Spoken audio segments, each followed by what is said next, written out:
갈라디아서 6장 1에서 10절.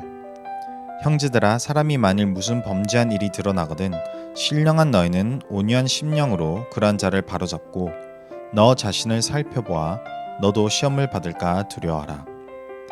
너희가 짐을 서로 지라. 그리하여 그리스도의 법을 성취하라. 만일 누가 아무것도 되지 못하고 된 줄로 생각하면 스스로 속임이라. 각각 자기 일을 살피라. 그리하면 자랑할 것이 자기에게는 있어도 남에게는 있지 아니하리니 각각 자기의 짐을 질 것이라. 가르침을 받는 자는 말씀을 가르치는 자와 모든 좋은 것을 함께 하라. 스스로 속이지 말라. 하나님은 업신여김을 받지 아니하시나니 사람이 무엇으로 심든지 그대로 거두리라.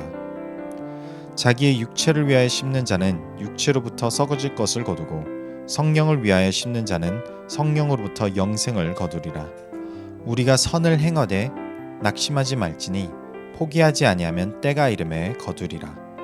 그러므로 우리는 기회 있는 대로 모든 이에게 착한 일을 하되 더욱 믿음의 가정들에게 할지니라. 오늘 말씀을 보면 믿는 성도들이 서로를 돕되 죄로 인하여 힘들어하는 지체들을 돕기를 바울이 권면합니다. 그 이유는 이러한 사랑이 그리스도의 법을 성취하는 모습이기 때문입니다.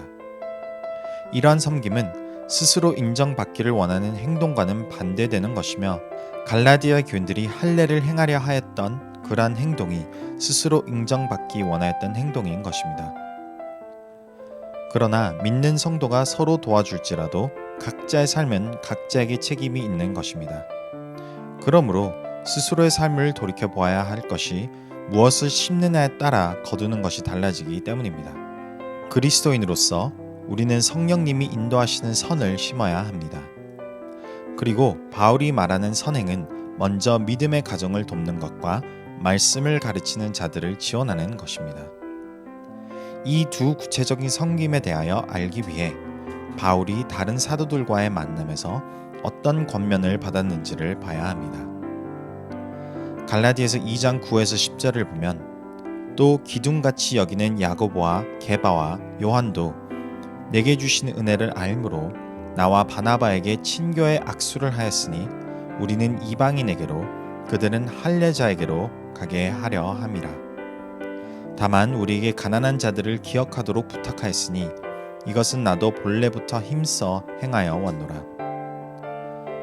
다른 사도들이 바울을 권면한 것처럼 첫 번째 섬김은 가난한 자들을 위한 섬김입니다.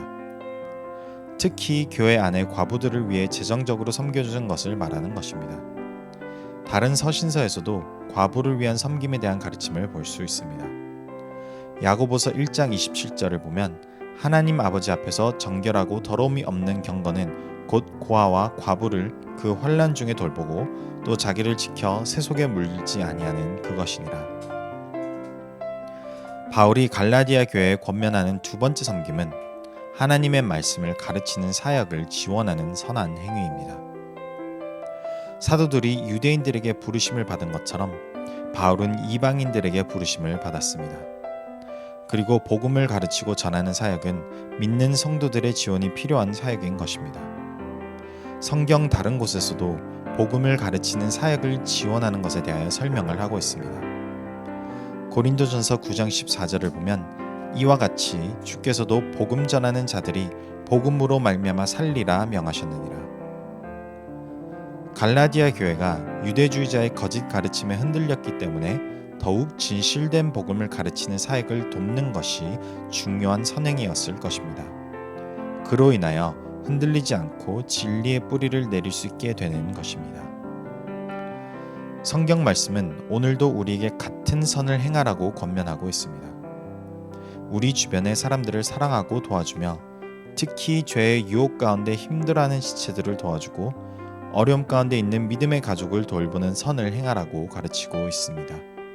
또한 우리에게 복음을 전하는 자들을 도움으로 진리 가운데 굳건히 서 있을 수 있도록 선을 행하라고 가르칩니다.